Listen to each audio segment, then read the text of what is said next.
Welcome, ladies and gentlemen, to Street Apologists Live. I am your host, Vocab Malone. This is the show where we serve the underserved and look into the overlooked. Today is Saturday, January 25th, a little bit after 4 o'clock here, Phoenix, Arizona. And we are going to be discussing today what is truth.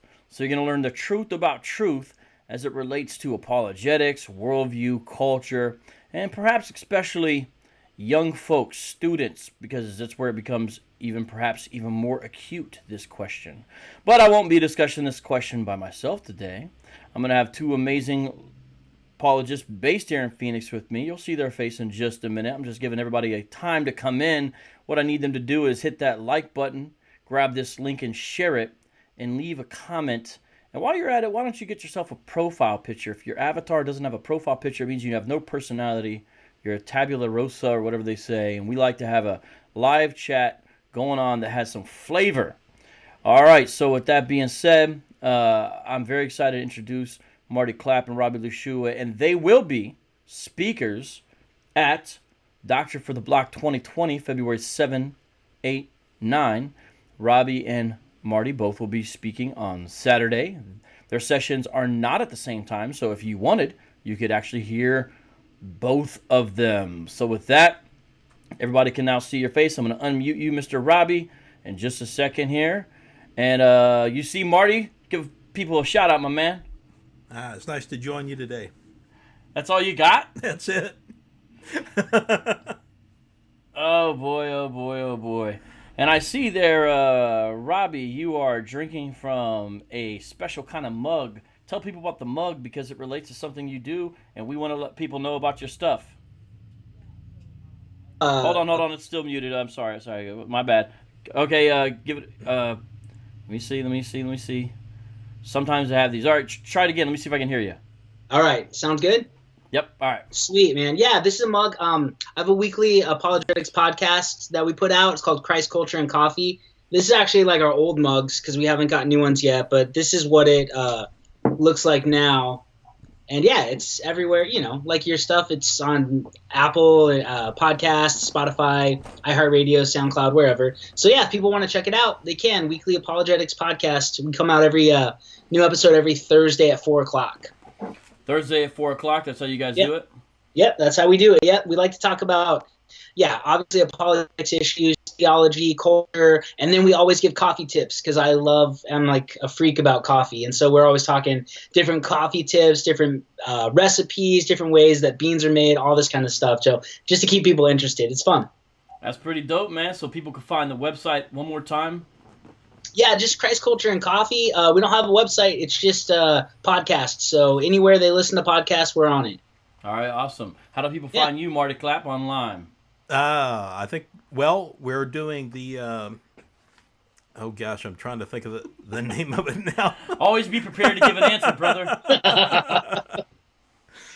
Yeah, we're still involved with Examined Life and Think Again Apologetics, and so... Yeah, but online, people want to get a hold of you, check out your stuff. Is that possible? Or they have to only catch you in person? Is it like that? No. It's at examine-life.org, and they could check it out. All right, awesome. So Marty this year is going to be speaking about the same topic he did last year, which is a biblical understanding of the same-sex issues. Not all of them. But it's going to be fantastic to hear him as he gives a biblical perspective on homosexuality. And Robby that was Marty's going to be doing that. And then Robby is going to be doing this year Doctor for the Block Transgenderism, which he spoke last year, but not on that topic. So I'm very excited. Doing a little bit something different today, though, which is truth. Why is this foundational? Marty, can you kind of introduce us to the topic? And then we're going to have a great conversation about it. But I think you're the best guy to kind of introduce the topic to everybody. Well, the topic of truth is huge. It's foundational to everything. And I think given that our culture largely believes that truth is relative, it makes it difficult. I mean, if we're going What does that mean? Well, truth is relative. What does that mean? The idea that each person has their own truth, or that truth is different for every person, or you have your truth, I have my truth, or what's true for me is not true for you. And it is difficult because if our main goal or if our main objective is to reach people with the gospel, then if you're talking to somebody who actually believes that, then you're not going to get very far with them, because no matter what you say, they'll just sort of set that aside. They might pat you on the back and say, I'm glad you found something that works for you or something that's meaningful to you, but that's not true for me. And so it has moral implications, but it's as far as how that they are receptive or not receptive to what we're saying. So it's really, really important. Now, what about you, Robby? Because when I told you we were going to be covering this topic, you were like, let me see exactly. I'm going to read your quote from the I think it was, you just said, well, where'd it go? But basically you just said, cool, that's great, I'm excited. Something like that. So yeah. My question is, why? Why do you think that's a great topic, Robby? Well, I think that because where we're at in culture, relativism, like Marty said, where I create my own truth, and it has to do with mostly in regards to sexuality and religion is where this comes to, right? Like nobody believes this about gasoline in their car. Everyone they believe in an objective truth when it comes to putting gas in my car or money in my bank account. But when it comes to sexuality and when it comes to religion, people just think, yeah, it's whatever you want it to be. And the reason is because they don't believe that there is actually a way that we can figure out what's true.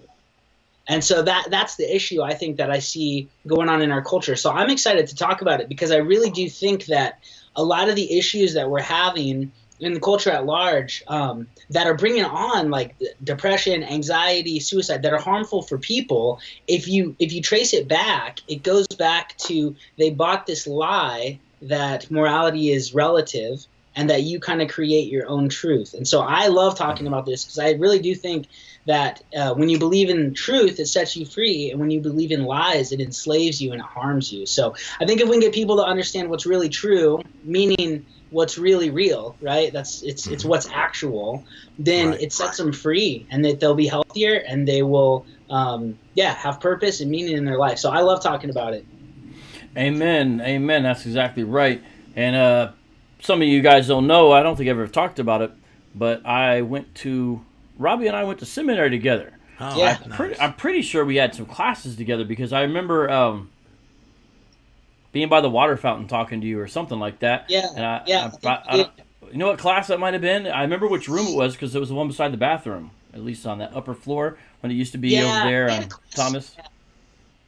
Yeah, we had a class with Dr. Shea. I don't remember if it was Romans or... Gosh, might have been biblical interpretation. Might have been just biblical interpretation. Remember, did you take biblical interpretation maybe it was Bible. Principles of biblical interpretation, where we had to do First John? Or no, we had to do the vine, John 15. Yeah, John 15. Yeah, and it was probably like 2009 or something like that, right? Yeah, crazy. Hey, real quick, I'm gonna give a. Well, you're drinking coffee with the flannel, so I'm gonna get you're playing the role. But I'm gonna let Marty make sure we get into any other introductory issues, and if not, then what we need to do is start getting into the meat of the topic as far as the apologetic angle. But real quick, let me give a shout out to the live chat. We got D New all the way from Canada, Mr. Rambo 7. He is our Muslim regular who comes and does dawah in the live chat. We got Mr. Nate out there in the great Pacific Northwest. We also got Fred Sanford, who's about to have a heart attack at all times. We got Michiel, who is from somewhere I think you're from Scandinavia, one of the Scandinavian countries. Isn't that right, brother?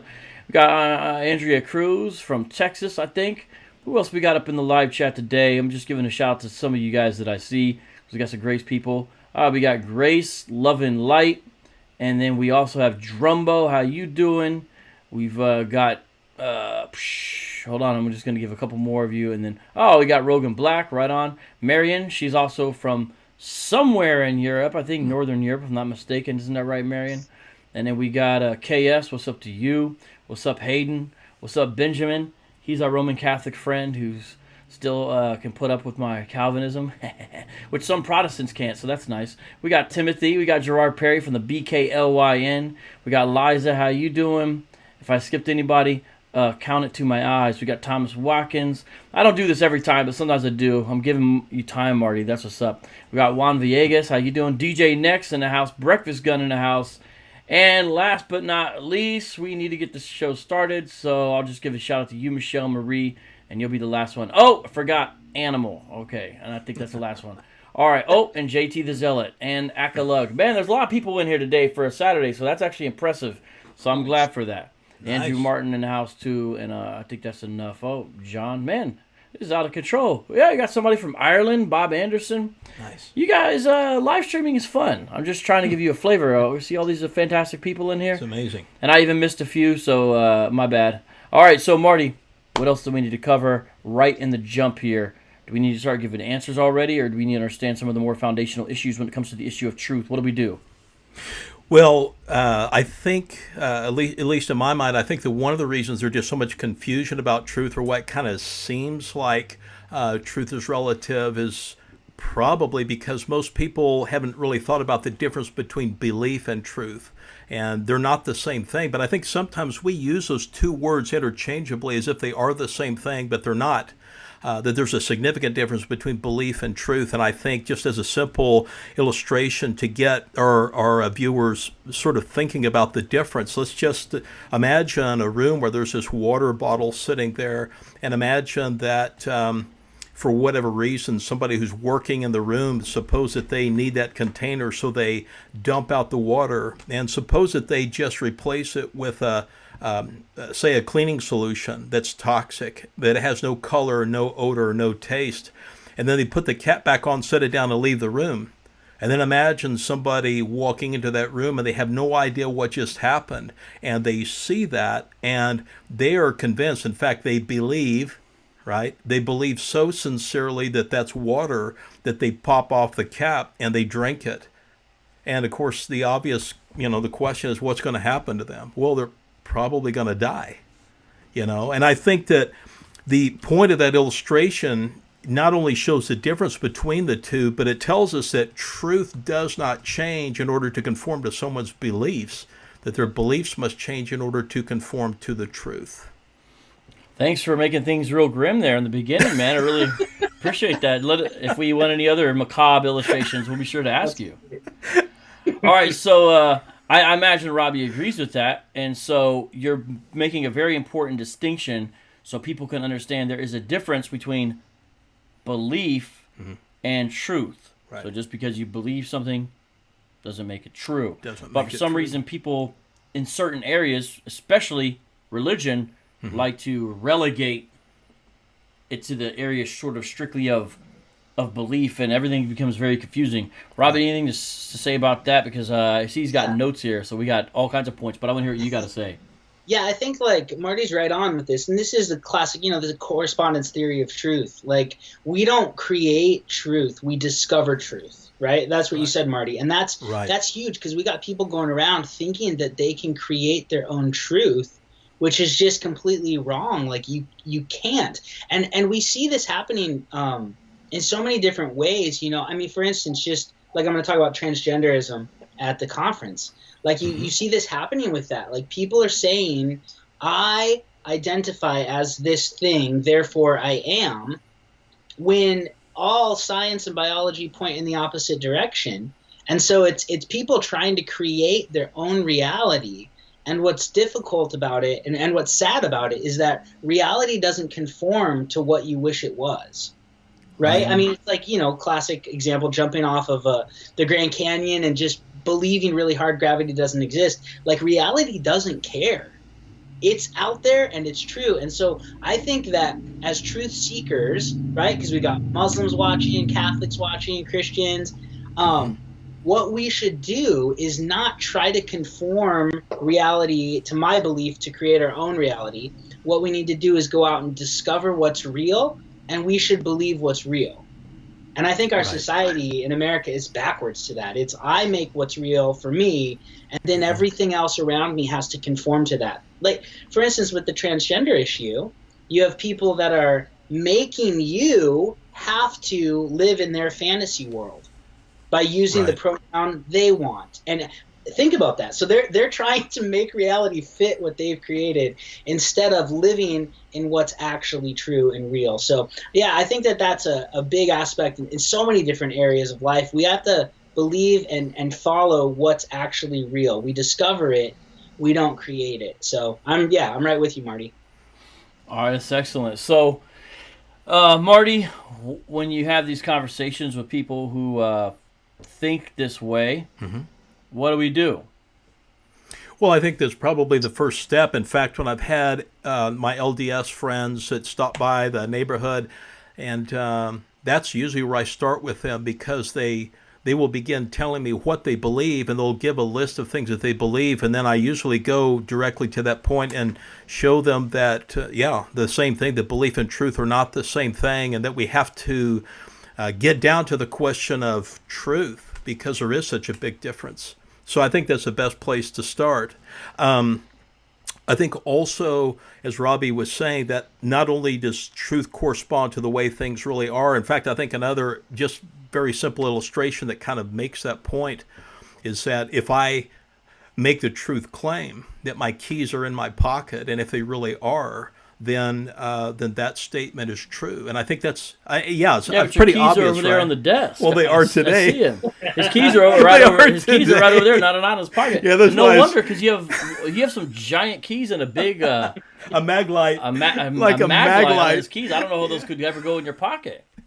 Anyways, go ahead. We get the point. But yeah, I mean, it's a pretty simple illustration, but it makes the point. But I think that even though that's obvious to our viewer, but I want them to really think about that for a moment, because that means that if that's true, if my keys are there and I make that truth claim, then if somebody comes along and says, well, I don't believe that, I think that, I believe that your keys are off in another location, or I believe your keys are sitting on a table somewhere, then they have a false belief. Right? Yeah. It's not, you wouldn't say, some people say, well, no, it's true for me that your keys are sitting on a table elsewhere. I'd say, no, you have a belief that my keys are elsewhere, but your belief doesn't correspond to the truth. And so that's important, just to understand that correspondence. All right, so the ways that you communicate this to people, do they understand what you're saying? Is it successful? I mean, because, you're kind of talking, as far as the live chat, to a sympathetic audience, but what about people who not so sympathetic? Well, I think, it seems like even if they try to deny that, it just seems like when somebody tries to deny that truth is objective, it seems like they get themselves in a lot of trouble. Like, for example, if they insist, they say, no, I think that the truth is relative. I think everybody has their own truth. I mean, just stop and think about that for a moment. What they're really saying is their view of truth that we would call relativism. They're saying that their view of truth being relative, they're saying that idea itself is true for everybody. Mm-hmm. I mean, just think about that. It just contradicts itself, right? Does that kind of make sense? Yeah, you're saying it's self-refuting. Yeah, it's self-refuting. It's like you've probably heard Frank Turek and others make the point that it's self-refuting in the sense that as soon as that person says there is no truth, they're obviously making a truth claim. You could always ask them, is that true? Yeah. And of course, they're making a truth claim. Robby, these days, are you talking more to students, or are you kind of talking to average church people? A lot of your kind of average conversations, who's it with, and how's it when this issue comes up? Yeah, I mean, a lot of relativistic conversations I have with students, but I'm talking to a lot of people at church who are having issues with their kids or grandkids on this issue. And so, I try to give them just some tools. This is the big thing I think that helps. This helps me when I'm talking to somebody who believes in moral relativism, especially, is like the rules they're trying to make me play by, they don't think they apply to them. Right. And that's why like it's self-refuting.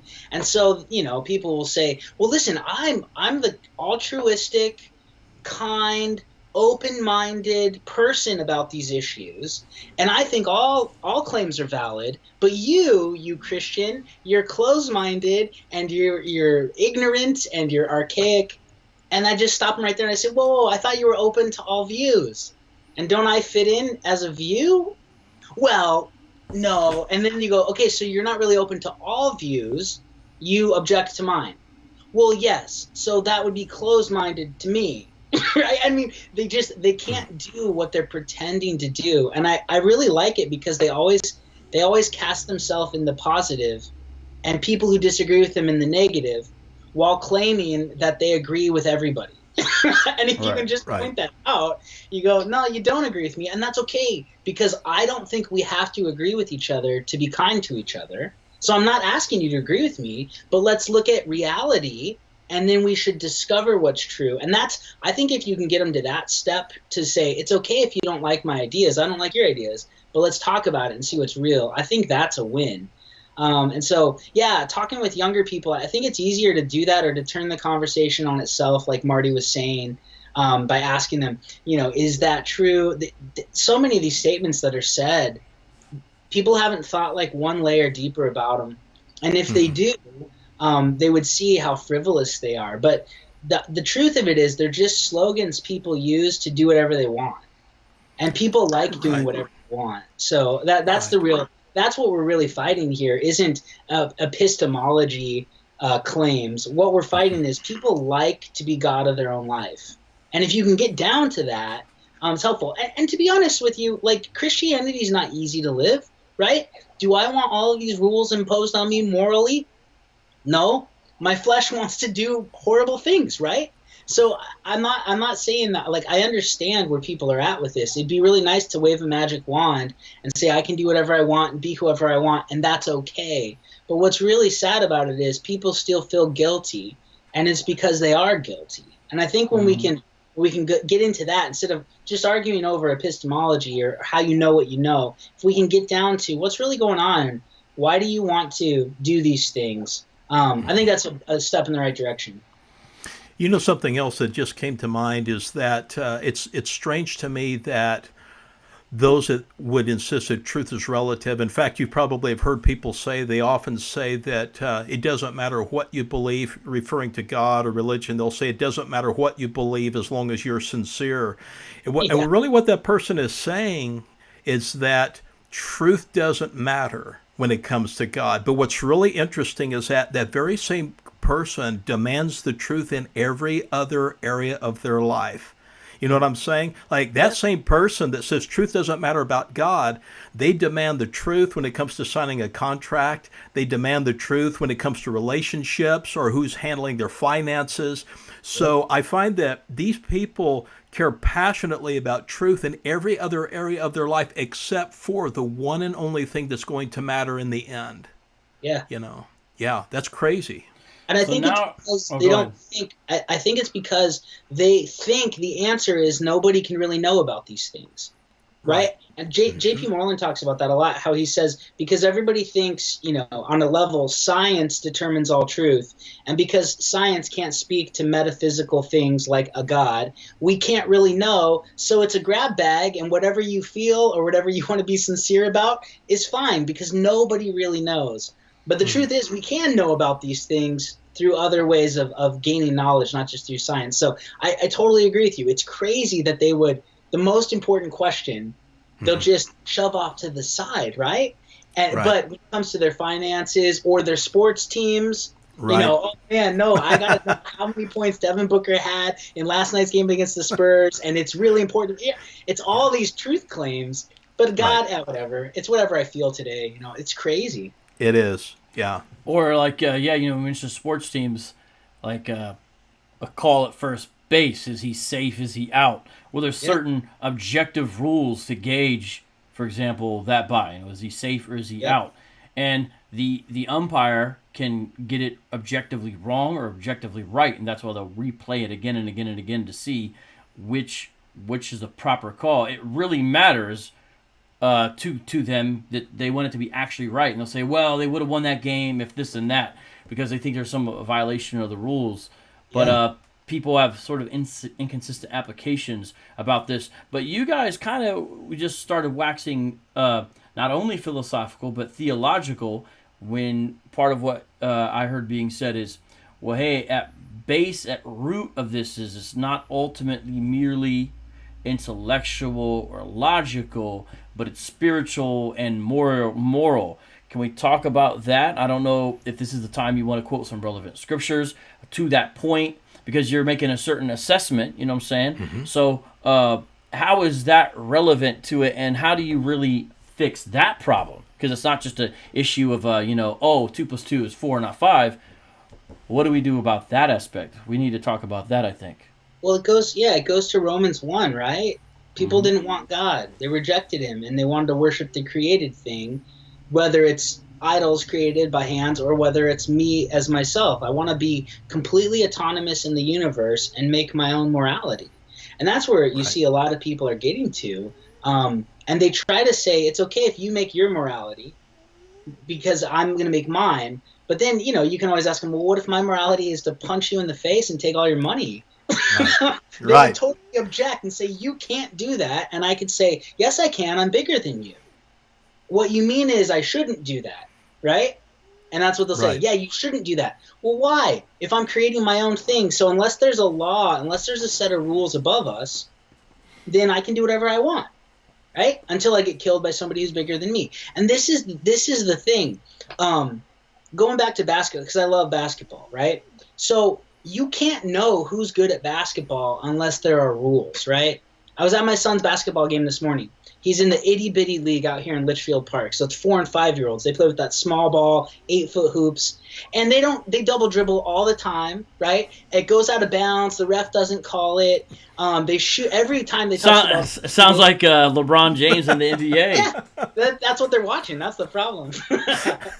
But it's cool to an extent because they're learning. But, man, if you had grown men playing like that, you couldn't know who's good because they're all a mess. Without rules, you can't know who the best basketball player in the world is.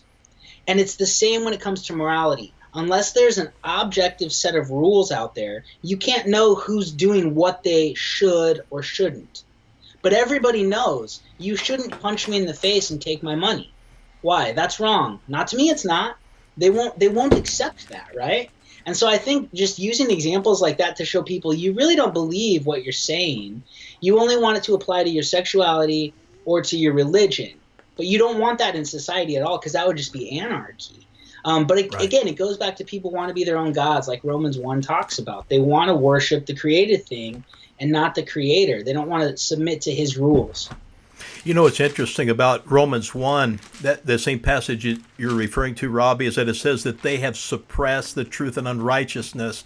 Yeah. What I find interesting about that is that you only suppress something if you're aware of it. And it's almost like any of our viewers that have you've been in a swimming pool and you try to you try to suppress the beach ball under the water. Everybody's tried that, but yeah, guess which one's going to win, right? That beach ball is going to win because truth has a buoyancy to it. And it's almost like the same idea, like trying to suppress that beach ball under the water. People suppress the truth, but you're going to struggle with that. You can only do that for so long, and then it's going to win. Maybe I can read some of Romans 1, and then I'd like to hear more of what you've got to say, especially on the notes there. I think that's just some great stuff. All right, so let's look at this. Romans chapter 1. I'm going to start here in verse 18. For the wrath of God is revealed from heaven against all ungodliness and unrighteousness of men, who by their unrighteousness suppress the truth. Mm-hmm. So that's the verse Marty was just referring to. Verse 19, for what can be known about God is plain to them, because God has shown it to them. For his invisible attributes, namely his eternal power and divine nature, have been clearly perceived ever since the creation of the world and the things that have been made. So they are without excuse. No apologetic. For although they knew God, and that's what you were hinting at as well, verse 18, right. They did not honor him as God or give thanks to him, but they became futile in their thinking, and their foolish hearts were darkened. Claiming to be wise, they became fools, and exchanged the glory of the immortal God for images resembling mortal man and birds and animals and creeping things. And it goes on there in some very important ways. But that's good. I think that is an important passage to exegete when it comes to apologetics. Mm-hmm. So I'm glad you guys brought that up. Now, Robby, you also mentioned before we talked some books that you thought would be good or relevant to this point that I thought were interesting. And Yeah. one of them was, I think, Nancy Pearcey, and I'm familiar with her work, although I have not read the book you were referring to, but I'd love to hear you talk about that. Yeah, so in Nancy Pearcey's book, it's called Love Thy Body. Love Thy Body. And it is just, man, it's the best book I read last year by far. And she takes Francis Schaeffer's analysis from The God Who Is There, and she shows how he was kind of prophetic in seeing where culture was going and seeing how it would apply to us. And so basically what Schaeffer said was, with moral relativism, what we're doing is we're living in a time period where people believe in a two-story house. This is an analogy. There's a two-story house. On the first story is science and logic and fact. And in the upper story is person, relativism, subjectivity. And he said when it's convenient for people, they go to either one. But what Piercy says in her book is that kind of a lot of the issues we're seeing in our society come because people believe that they're not an integrated whole, but there's these two compartments to a human being. So, for instance, you have homosexuality. The belief in the upper story is I can believe whatever I want, and I can do whatever I want, and I can feel however I want to feel about anybody out there. And how my body is created to operate has no bearing on what I want to do in the upper story. So you see the second story of the house trumps the first story.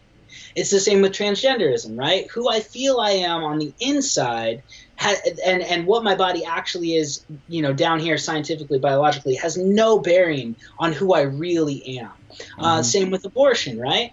It's an actual body of a human being, but the science doesn't matter because it's my wants that are up here. Hookup culture. I can do whatever I want with my body and not give myself emotionally to somebody. Not true. You can't give them just the lower story and not the upper. And so it's a fascinating analysis. And she goes through euthanasia and a whole bunch of things showing that what our society's believed is this moral relativism lie, and how it's actually harming our bodies, and that as Christians we need to teach an integrated model of a human being is a body and a soul, right? And you can't separate them from each other. We're one thing. And there's so much scripture that talks about that, like when Paul says, should I join my body with a prostitute? No, don't do that. When a man sins, he's sinning against himself. There's so much that points this out, not to mention all of the issues that are coming about from these types of things, and the mental anguish, anxieties, depressions, all of that. It's showing that we can't separate who we are into two different spheres. We're an integrated whole. So that book was just revolutionary for me to start seeing things through the eyes of this is the one issue. And Francis Schaeffer wrote about it back in the 60s. It's pretty fascinating. Wow. Yeah, he really was prophetic. If you read a lot of his analysis of culture or listen to especially some of his last lectures or interviews, pretty fantastic stuff. And I think she's probably his best modern day popularizer. I think Nancy Pearcey probably is kind of. She's sharp. Yeah, she's sharp. Kind of specifically in that vein, and I like how that Schaefferian tradition really takes a whole look at culture, including arts as well. It's sort of very liberal arts in a way. I really like how they do it. Not that they neglect science or anything like that, but with that being said, Christianity, of course, being the sort of completion of Judaism is one way I think you can phrase it. Judaism is rooted in a view of the world that the world is good. And this is taking us off just a little bit, but I'm just kind of piggybacking on some of what you said. Yeah. And the physical creation is good, and our bodies are good, and there's a composite that makes up people, body, soul, unity. That is different and very powerful and illuminating to your anthropology. So, jumping forward a little bit, the Greeks, especially we know the Neoplatonists, they had a low view of the body. And so the immortal soul, on some readings, is trapped in this jailhouse or prison house and needed to escape. And that's why the resurrection is a laughable idea in that culture. And by the way, that just shows different things are offensive to culture at different times, but some aspect of the gospel is always offensive to some aspect of culture. We can't always predict where they'll come to loggerheads, as the saying goes. But that was a key thing, and you see that with the reaction to Paul when he brings up the resurrection of the body at the Areopagus. They're like, why do we want this body back? What are you talking about? A physical resurrection? You know? And then now you come over here, and I think really a materialistic reading of the body as sort of really, it's stardust reconfigurated. It's only here because of chance and necessity. There is no objective meaning or purpose to it. When you take all that into account, it's like, this is a license for licentiousness. You know what I'm saying? And that's part of what we see. A devaluing. And that's why I think some of the science fiction that is even now, but some of the dystopian science fiction you saw come around, especially at the turn of the last century or whatever, a lot of times was looked at these future societies where people's bodies become strictly means. They're not ends in themselves. They become almost biological tools, which is one of the evils of slavery, especially American slavery, is basically it treated people as biological farm equipment. And so this all really matters, and the questions of truth really matter. And a society that doesn't embrace this, it'll conquer itself from within. And I don't remember who was talking the other day, but I heard someone, and I thought it was a decent point about if society is conquered from an outside enemy, they can rise up again, and that's sort of a different situation. But if a society destroys itself from within, from corrosive aspects within its own self, such as ancient Rome, that's a much more challenging, I think, situation, because you've got to kind of restructure the DNA, so to speak. And in our culture, there's a massive problem when it comes to truth. Massive confusion when it comes to truth. And Robby, you brought up one other thing about that. You talked about J.P. Moran with the empty self. I thought that's a fascinating concept. Can you share something about that as well?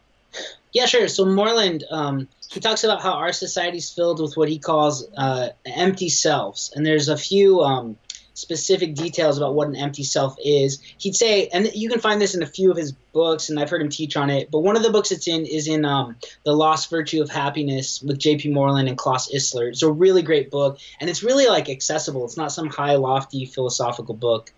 But he says that the empty self is kind of what we're seeing our culture get filled with, and this type of person is very individualistic. There's no sense of community, or I have a shame. I'm shamed when I bring dishonor to my community. It's just I'm out for me, and it's my life, and I don't care about all of this, other stuff around me, my church, my family. You do you. Yeah, exactly. You do you. I'll do me. And so that's one of the aspects of it is I'm just looking out for myself. Another aspect of the empty self is that they're extremely infantile, and it's the idea that adolescence is lasting longer in people. And they use a really interesting – there's this analogy that John Stonestreet, I think, used. And he said, if you go back to the 80s, movies were about adolescence, and the adolescents were kids, like the Goonies, right? Oh, yeah. They're kids. E.T., they're kids. Then you move into the 90s, and adolescent traits are being portrayed by adults, like Adam Sandler, right? Mm-hmm. Wow. And now it's not kids being adolescents, it's 20-somethings being adolescents. Fast forward to our day, and you've got Will Ferrell, who's old enough to be my dad, and every movie he's in is just him being an adolescent. And so this idea... Step Brothers, that's probably the best example, Step Brothers. Exactly. Dude, those guys are old, and they're acting like 14-year-old boys, And so you see this idea that you're supposed to remain an adolescent and be infantile for a long time. And infantile things are people are really concerned with pleasure, and hard work and delayed gratification are not something that infantile selves are caring about at all, right? It's instant gratification, what I want right now. Boredom is the enemy of everybody. And amusement is all that matters, right? I need to amuse myself because that's what an infantile person does. So we see this in our culture. Another aspect of it. That's why. By the way, the one thing with that, I think that's why one reason I think why our politicians now have to be entertaining to us. Yeah. They have to be funny. Right. They have to be likable. By the way, just so everyone doesn't misunderstand, I'm not agreeing with this. I'm just saying that's part of the problem. And they have to go on late night talk shows and do skits because of partially because of what you're talking about. Yeah, if they want to appeal to get my vote, they have to amuse me. So it's not can they do the job of being a politician? It's, do I like their comedy? Do I like their personality? So, I think Neil Postman said that the makeup man has replaced the importance of the speechwriter. Right? And that's where Wow. we're at in our society. So Yeah. another aspect of the empty self is they're narcissistic, right? They only care about themselves. We see this happen in church too, right? When worship's about me and style's about me, it's not about belonging to a body. It's about what I like and my preferences. So we see that all over culture. And then the other one is that the empty self is passive. And this is really fascinating. The idea is that the role model for an empty self is a couch potato. And think that's what everyone's living for. I go to work so I can pay for my Netflix subscription, so I can come home and I can binge watch my favorite show all night, so that I'm trashed for work and I'm useless to be productive, but I don't care, because the only reason I'm going to work is to pay for my entertainment. And we're seeing that all over the place in society. And so I think that's a huge scary aspect to what's going on. I read this crazy quote I'd like to share with you. I think this is fascinating. The CEO of Netflix, his name was Reed Hastings. He was on a show, and they were asking, who's your biggest rival? Do you think it's Amazon Plus or YouTube? And he said, and I want to read you this quote. I got it right here. He said, think about it. When you watch a show from Netflix and you get addicted to it, you stay up late at night. We're competing with sleep on the margin, and so that's a very large pool of time. The Netflix CEO knows he's coming after your sleep because you're going to entertain yourself to death to the detriment of your health. It's a crazy society we're living in. Crazy. But we have these empty selves all over. They're individualistic, narcissistic, infantile, and passive. And that's why you got dudes that are 45 years old living at their mom's house in the basement playing video games all day, complaining about politics behind their screens. Right. It's nonsense, but that's where we're at. Yeah. I'm going to go cry in a corner now. Marty, what do you got? Because you're having these conversations, you're hearing this. I think this is some good analysis. One of the titles of the show is Truth, Culture, and Apologetics. What do you hear and what do you need to share? Because that's some good stuff Robby just brought in. Well, I love all the things that Robby just shared, because it's so true as far as truth related to moral truth and the abandonment of moral truth. As he just said so well, it's just been a total disaster.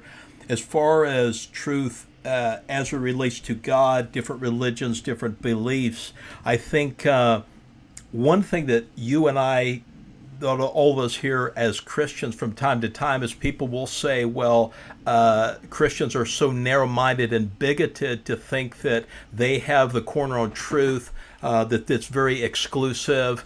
But what I think that most people don't stop to think about is that truth, by its very nature, it's always that way. All truth is narrow and all truth is exclusive. I mean, even going back to the illustration earlier about the location of my keys, I mean, if you think about all of the possible locations, I mean, just think about just on the surface of this planet, how many, just within this location where we're at right now, how many possible locations? So we've eliminated all of those except for one. So truth is always narrow. Yeah, truth by its very nature eliminates all the wrong answers. Right. Yes. Yeah. Every truth claim does. Even those who would disagree with us, whatever their view is, it's always going to exclude something. It's going to exclude someone. It's just strange to me that they apply this to God and not to just everyday. In other words, people talk this way. They say that truth is relative. Nobody lives that way. I remember, it was several years ago. I was at the health food store, and and I remember I was talking to the clerk. I don't remember how we got on the topic. Oh, yeah, she had mentioned that her husband was taking philosophy classes at one of the universities around, and she had mentioned he's taken philosophy, and I had pointed out, I said, man, depending on how they're teaching this, that could be a good thing or a bad thing, and she got kind of defensive about that, and And she goes, well, what do you mean? And I said, well, if he has a professor that's going to try to tell him that truth is relative, that would be a problem. And she said, well, truth is relative. And she said, you have your truth, I have my truth, everybody has their own truth. And She wasn't even the one taking the class. Yeah, she wasn't. Yeah, really. She was already indoctrinated. Already. She didn't need the class. Already. And so, I mean, right there on the spot, I thought, well, let me just try to just share a simple illustration, and maybe it'll make sense to her. And I said, look, let's imagine back there in the back of the store, imagine in your break room for the employees back in the back. Suppose that there's a refrigerator back there, and we walk in there, and I believe that there is milk in the fridge, and you believe that there is not. I said, then are you saying that both of us are correct? She goes, yes. She goes, it's true for you that there's milk in the fridge. It's true for me that it's not. And, I said, yeah, but once you open the door, you realize that we can't both be right. I mean, one of these is false. But anyway, she just didn't get it. But I didn't do this. I should have. But on the way out of the store, when she rang up my order and said, that'll be $11.65, Give her a $5. I almost said, well, that's just true for you. Yeah. Give her a $5 bill. Yeah, but to me, they're free, Yeah, but to me, they're free, yeah. To me, they're free. So nobody, people talk this way, but nobody can live that way. And I bet she would be upset if she saw that her husband earned a B+ in his philosophy class, but the prof gave him a D-. Right. There would be a problem there. Right. But it is interesting. You do see this relativistic, low view of truth, whatever you want to call it. It's weird. It's like it goes both ways. Nate said Schrodinger's milk instead of cat. That's pretty good, actually. I like that. And the cat drinks the milk, but it does seep in. It has this corrosive effect when it does come to important areas. Like for example, what is a man? What is a woman? And I brought up this video the other day that I thought was fascinating that shows how the culture now has these competing values they've propped up that are going to collide into each other. Right. And it's just, can the inconsistency, can it stay there together? And a friend of a friend made this video where he went to the Women's March. Notice it's called Women's March. And he says, do you think inequality between male and female is one of the biggest problems in America right now? Oh, yeah, job, equal pay, equal work, just all these areas in which the folks said, there's a real problem with essentially, we need to smash the patriarchy. There's a problem there with inequality between men. There's glass ceiling, steel, all that kind of stuff, right? And he said, okay, thank you, and then he asked the same person in each case this question, what is a woman? They could not answer the question. Because they knew they were in a situation that the culture would not allow them to give the right answer, basically. If you would have asked what's called a second wave feminist, that's Gloria Steinem, not Susan B. Anthony. That's a shorthand way to put it. Mm-hmm. If you would ask her, she would tell you, I think, what a woman is. I don't know what she would say now, but if you had asked her in 1972, I think she could adequately explain what a woman is in its essence. You know what I'm saying? She might have her flourish in there, but she wouldn't give the 2020 answer. If you ask a third wave feminists or people now what a woman is, they can't answer. And then the last question was, can anybody be a woman? That's a tough one. I have to think about that. And basically, most of them had to say yeah or something like that. But it's a fascinating time we live in. And you really see, we're not better or smarter, but you see the blindness in how when you have an unbelieving worldview, it ends up smashing into its own self. Right. Yeah. I think other examples where people don't live consistently with that idea is that, like during a conversation on at one moment they'll say that you have your truth, that's just true for you, but later they'll come after you and they'll challenge you and say, well, prove that God exists. Well, think about what's entailed in proving something. I mean, just think about that for a moment. When you prove something, you're demonstrating what? You're giving reasons to show that this is true for everybody. Objectively true. It's true for everybody. whether they believe it or not, whether they know it or not. So even in the process of challenging you to prove something, they don't even stop to think about the fact that they're asking you to give reasons to show that this is true for everybody. Yeah. I think it also applies to just day-to-day things like lying. I mean, think about the concept of lying. So somebody that one moment tells you that truth is relative and you have your own truth of blah, blah, blah, but then they'll accuse a coworker of lying. But to make sense of that, what is a lie? A lie is the denial of something that's what? It's true, Yeah, without truth, what is a lie? Yeah, it wouldn't make any sense to go, man, you're such a liar, and you're like, well, what do you mean? Well, you're denying something that's only true for you. I mean, it's a non-starter. It doesn't even make sense. It's kind of like what Obi-Wan told Luke. You told me Vader betrayed and murdered my father.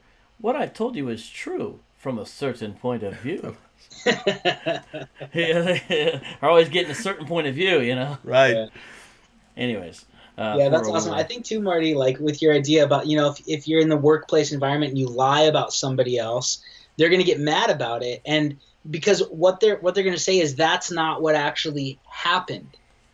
Again, correspondence theory of reality, right? What actually goes on there in reality, that's what's true. And everybody understands we should adhere to what actually occurs or what's actually real. Except when it comes to sex and God. Then they just throw it out the window. It's such a crazy idea. I don't understand it. And I think too, Vocab, like man, at that women's march, I would have asked people, what do you think about this UFC fighter who's biologically a man, who's beating these women and cracking their skulls in UFC? You think that's okay? Is that equality? What if all these CEOs that are making money that are male just identified as women? Would your march not need to exist next year because we fixed the problem? They wouldn't accept that because they know a woman is a certain thing. And what a woman is it's a biological female who's past puberty. That's the definition of a woman, if you guys didn't know. Just wanted to let that out to our viewers.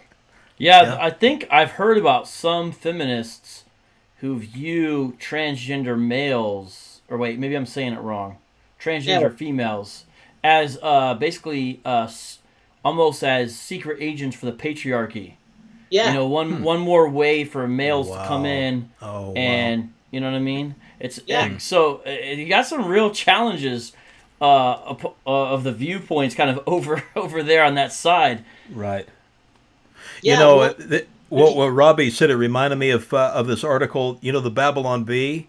It's a satire site. Of course, some people haven't figured out it's a satire site. That's because it looks just like CNN. Yeah. So what's kind of funny was to play on what you mentioned earlier about what's going on in sports and how there's this unfair advantage with some of these guys, these transgender guys participating and beating women at these sports and having an unfair advantage. So the Babylon Bee posted this article about a motorcyclist in a bicycle race. Yeah, he identifies as a bicycle. The motorcyclist, he identifies as a bicycle. He's winning every race, That's awesome. What are you going to say, though, Robby? What's really sad about all of this is we're seeing it happen right now where people say, I identify as this so I can have sex with my same sex. I identify as a woman, even though I'm biologically a male, so everyone should understand and treat me as a woman. And it's going to go into race, right? We've already seen this happen. I identify as African American. Rachel Dolezal of the NAACP, for example. Yeah, exactly. Right. So if reality is malleable, and I can make my own truth for me in all of these spheres, what really is lost is identity and significance. You know what I mean? Cultural heritage is a great thing that people have. But sexuality is a great thing that people have. Being male or female is an awesome thing. And I think that's what Satan's trying to do is God is the creator of identity and individuality. And with this kind of crazy create-your-own-adventure world we're living in, Satan is removing individuality and identity and variety from the world.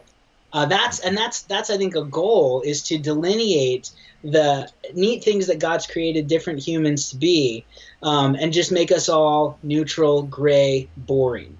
And it's sad. It's really sad. And that's what, even when you get into like Hinduism and things like that, that's the goal of it, the loss of personality, So it's the same old thing. They're just doing it with a different tactic. And in a way, I think the Hebrew Israelites are partially, I know you guys don't necessarily deal with those guys, but there's a couple of them hanging out in the live chat, which is fine.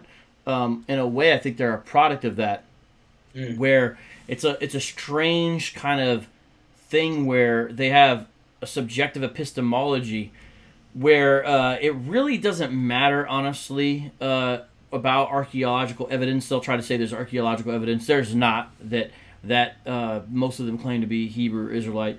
Sometimes they'll try to get into linguistics, and it's not good evidence. It barely even qualifies as evidence most of the time, to be honest with you. They'll embrace certain conspiracy theories to try to prove their versions. They'll give wholesale alternative versions of history for whole countries. King James was the last in a long line of black rulers over Europe, etc., etc. A whole thing. But at the end of the day, it's a subjective epistemology where they're like, I don't really need to prove I'm an Israelite. I know I'm an Israelite. It sort of like resonates in the heart. They don't say burning it in the bosom like Mormons, but for a lot of them, if they're talking amongst each other, really that's really what it becomes. That's really what it is. And it's almost like you can even remake who you really are. You mentioned, your cultural legacy, your cultural heritage. They ignore the real one and just basically invent a new one wholesale. And I said that because I see some of you Hebrews like hanging out in the live chat, so I wanted to make sure you guys weren't left out of the discussion. So I just wanted to bring you guys into the discussion real quick. Well, and don't you think that's it's just modern day mythology, and the Hebrew Israelites, that's not the only place it's happening. No, modern mythology is happening with the transgender movement. You know what I mean? We see this all over, and we don't create reality, we discover it. I think that's so important for people to understand. And you can lose out on a lot when you don't do that, like your actual heritage. Is it better to live in a fantasy world or the real world? You know what I mean? Like, I would say it's better to know what's actually true, even if it hurts my feelings. Yeah, it doesn't matter how it makes you feel. I remember some Hebrew Israelites I heard talk. One of them said, I remember the day I discovered I was an Israelite, it was like I had won the lottery. And so that's why a lot of these guys, when you talk to them, it's very difficult to get them off the topic of their supposed identity to the gospel, because really the gospel is not very relevant to them. Their imagined community is. That's really the most important thing, because the way it makes them feel, honestly. And a lot of them won't admit that, but at the end of the day, that's really what's happening. Right. Interesting. So, I saw a interesting thing with this, where I don't think it's going to fly, probably, but it's amazing. You see people using these defenses now, switching off the Hebrew Israelites. I saw a man who was an accused pedophile who said he identified as an 8-year-old girl to try to get, I may seem like I'm 56, but really I'm an 8-year-old girl, so it's not really pedophilia anyway. Yeah. Which is... you can almost see that coming, though. Yeah, you know what I'm saying? I mean, once you... I don't remember who it was that said, once you open the door to let the cat out the door, then you never know what else is going to come in. And once we bought into this... Especially if it's going to get that milk in the fridge, it's not even really in there. Yeah. But it's true. I mean, once you... It's a slippery slope. I mean, once you begin with this idea that truth is relative, then, I mean, where does it end? Well, That's good. If you buy into it, there is no law anymore, right? Because it's one group trying to enforce their morality on me, but I don't think murder's wrong. For me, my truth is murder's fine. For me, my truth is that pedophilia is fine. For me, theft is fine. So how can you have law and order? And that's why a relativistic world is anarchy. That's what it is. Right. Something else that came to mind, and how this whole topic relates back to God, different religions in the world, because people do think that because that there are simply different religions in the world, that they kind of buy into the idea that truth is relative. And it gets back to what we said at the beginning, the difference between belief and truth. And I think one illustration that may help clarify with that is, let's take something that's easier to identify than God. Let's take just this planet we're sitting on. I mean, so you've got different cultures around the world where you've got entire cultures with millions of people that sincerely believe that that this planet was sitting on the back of an elephant, or carried on the back of a turtle, or carried in the talons of an eagle, or Muhammad, what have you. Actually, Muhammad, if you read the Hadith, his setup of the universe is actually similar to that. Wow. The actual, and there's still real faithful Muslims who believe this. They'll say, despite science, the Earth is flat, and you can find Saudi clerics who say stuff like that. So I just bring it out that a lot of people don't know that what Muhammad actually said about the universe. It becomes quite bizarre with turtles and elephants and the whole thing, with 7 heavens stamped on, and they're all flat. Anyways, go ahead though. No, I think just the fact that so many cultures of so many people that do hold these sincere beliefs. So while we may respect and show respect for these different traditions, eventually you got to get down to the topic of truth and not belief. So when we finally went out there, when NASA and others got out there and got an objective look, and now we're talking about truth, right? You get an objective look at what's really going on out there. There was no elephant out there. There were no turtles out there. Well, that was on a Hollywood backlot anyway. That never really happened anyway. But there's a difference, and I think that that you have to. I mean, the obvious answer to the question is: was there an elephant out there? No. Were there turtles out there? And so that's a pretty good impersonation. I can impersonate an elephant, great. But the point of it is that even though you had entire cultures that sincerely believe this, it wasn't true.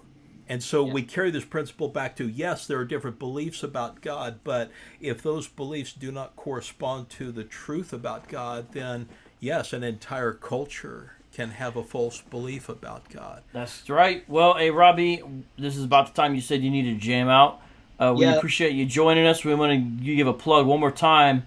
If people want to check out your podcast. Before you do that, I want to tell you that somebody in the live chat, we believe it was Emmanuel Gary or Emmanuel Gray, said that you kind of look like John Ritter, Jack Tripper from Three's Company. Have you ever got that before? I know who John Ritter is, yeah. Have you ever got that before? Thanks, man. He's dead. Yeah, I've never heard that before, no. It must just be the, long 80s style hair or whatever. So that's great. Tell him thanks. I can tell him. Yeah, thanks. Could be worse. Could have been Mr. Furley, the landlord. Yeah, dude, I used to get Jack Black all the time at youth camps, and I'm like, Jack Black, that's the worst thing you could say to me. Anyway. That's funny. Yeah. Get the coal out of my face. Yeah. If people want to check out my podcast, this is it. Christ Culture and Coffee. It's on, Apple, iTunes, or not iTunes anymore, I guess, podcast, Spotify, iHeartRadios, SoundCloud, Simplecast, all that stuff. So, hey, thanks for having me on, man. I'm excited about the conference. Oh, wait, real quick, I got 2 more. Says, no, he looks more like Eugenio Derbez. I don't know who that is. Fred Sanford, we don't know who that is. Someone says, no, this is Gerard, says, no, like a thinner Epic Lloyd. Oh, nice. Okay, whatever. Do you know who these people are? No, I'll take thinner, though, any day of the week. Thinner's always great. That's awesome. So I'm going to identify as thinner today. That's great. Yeah. There you go, bro. All right, well, thanks for joining us. And amen, I look forward to seeing you at Doctor for the Block pretty soon here.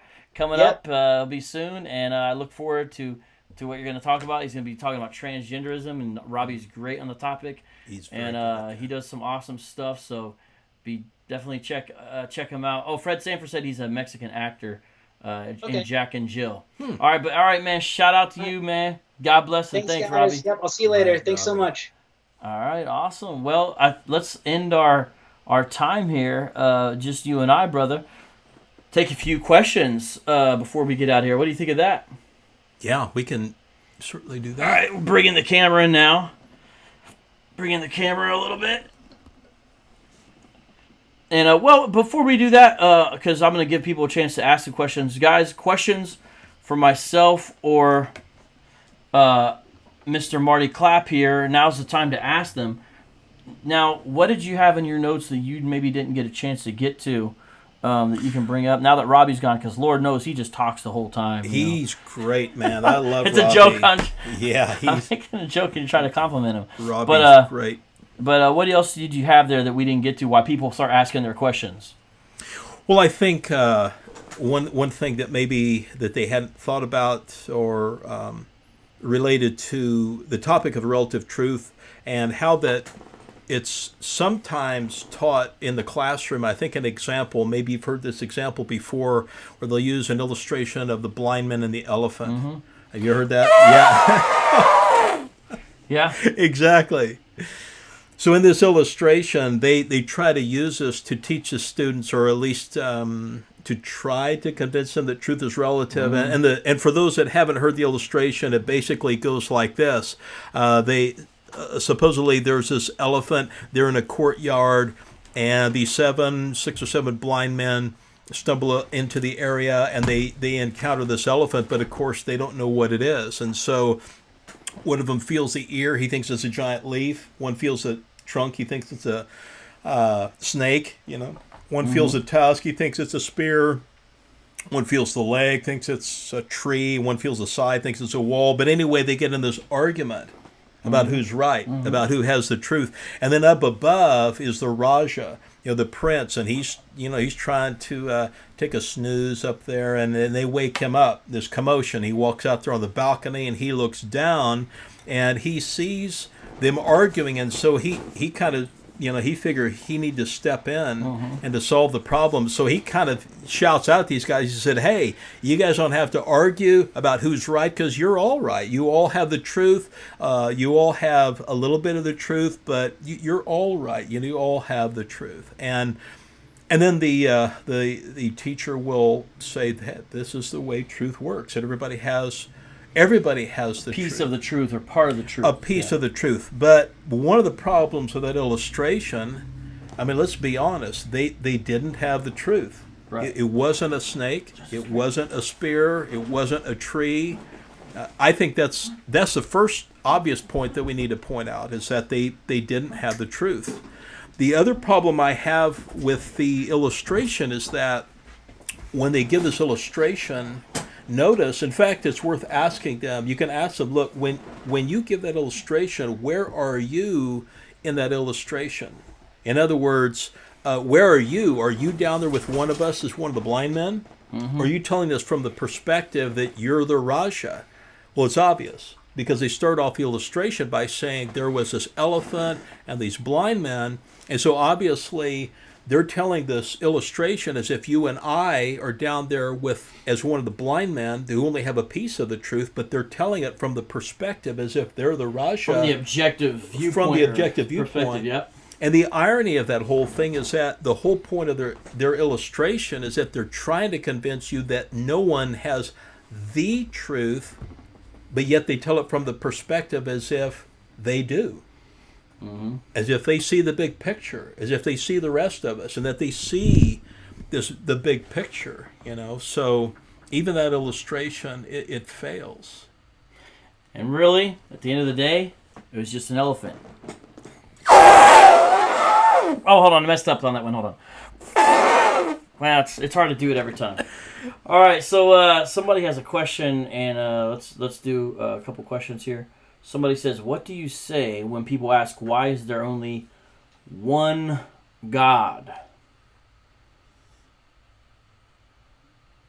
Why is there only one God? Yeah, I think the idea is like along the lines of maybe, why is there only one way? This kind of the exclusive nature, I think, is sort of maybe the idea of the question there. Right. No, that's a great question. I was trying to think how they may have meant that. There are a couple ways to look at the question, and one way is that how can we say that there's only one way?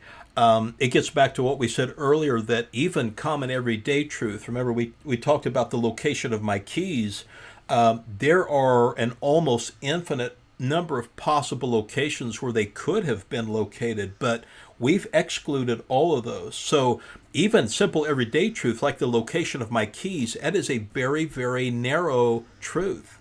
And it's not only very narrow, it excludes all other locations as false. So all truth is narrow in that sense. And we don't really have any reason to think that truth about God would be any different, that it's going to be narrow as well. There's no reason to think that it would be otherwise. On a little different note, I would say that that when someone as they often do, sometimes they'll corner you and they'll kind of make a personal attack on you, and they'll say, "Well, you are so narrow-minded and bigoted to think that that Jesus is the only way." And I think whenever someone challenges us in that way, it's important to point out to them that we are not the ones who said he's the only way. He did. Yeah, John 14:6. Yeah. Jesus is the one who's making that claim. So you don't have to shoulder that, right? If somebody's upset with you, if they think you're narrow-minded and bigoted to think that Jesus is the only way, it's just important to remind them that he's the one who made that claim. And all that we are saying is that after looking at the evidence and weighing it out and examining the evidence for him, then we've come to the conclusion that he was correct, that it wasn't just a truth claim, that claim is actually true. But it's, he's big enough to shoulder that. You don't have to shoulder that. Amen, amen. Judah the Lion wants to know, where's Mr. Scruffles? Where's Mr. Scruffles? Mr. Scruffles is the dog's nickname, Justice. That's his alias. That's his public persona. And so the answer is right there, Judah the Lion. Justice! There he goes. There he goes. Hey, buddy, you being a good boy? See, there he is. He's photobombing us. Recently I realized he converted to Calvinism. Really? Yeah, because I was like, who's a good boy? Who's a good boy? And he's like, no one's a good boy. No one's a good boy. That was the kind of like the kicker. I realized my dog's converted to Calvinism. He said, no one's a good boy. And then he followed up. He said, no, not one. Somehow I believe that. Yeah. So what else do we got here? He's behind them snoring. Yep, she's exactly right. And Animal says that's a very intelligent answer. Nice. Amen. And I don't really see him anymore. So you know what we're going to do now? We are going to freestyle. Okay. So Marty, do you have any topics you want me to rap about here? Oh. What do you want me to freestyle about there, Marty? Can you do anything about relative truth? Yeah. How about I'll try to use your notes or something like that? Let's try to use your... oh, man, if you can even read my handwriting. Let's see here. All right, let's... so we're going to have to switch screens here. So this is how we close some shows every now and then. So, Marty, you got any other speaking things lined up? I know that you do a good amount. For the block. Doctrine for the Block. Right. You usually do the deep faith, right, and the smart faith, right? Deep faith and smart faith. And, I think one of the things that I really enjoy doing is I've been volunteering with the youth at Compass Christian Church in Chandler for, I think this is the 20th year. So I really, really enjoy working with young people. That's really where my heart's at, is just working with young people. Because I know it's pretty frustrating, it's tough, it's difficult, it's confusing to be a young person. It's difficult as is, but in today's world, just for some of the things we talked about earlier, it makes it even more difficult. So I enjoy working with them. I enjoy some of the other opportunities that have branched off from that, like speaking at some of the clubs that they have on campus at school, like Fellowship of Christian Athletes, which is a great organization, by the way. Great organization. No doubt. And thank you to Michelle Marie for the super chat. Shout out to you. Do you guys have anything you want to say to Marty? I forgot to tell you guys that he was a former mailman. So I used to call him the mailman apologist and stuff like that. That's true. But now he just delivers truth. He don't deliver the mail anymore. It's funny, though, today, he can attest to this. Someone knocked on my door. I said, I don't know who that is. I always got weird people at my door. And I was right. It was a lady selling tamales in the neighborhood. That's right. And there's a little bit of a language gap there. And so I think I understood she was saying a dozen for 15. But I wasn't sure.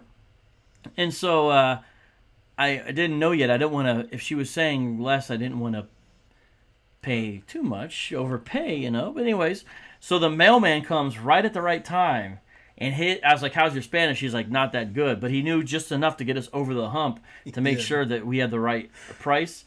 And so the mailman delivered today. He saved the day. There you go. And so Marty caught that. He's like, your mailman came just in time, didn't he? Yep. I was like, yeah, through the rain, sleet, and snow, Marty. Anyways, all right, so let's do this. Do you got any freestyle skills yourself there?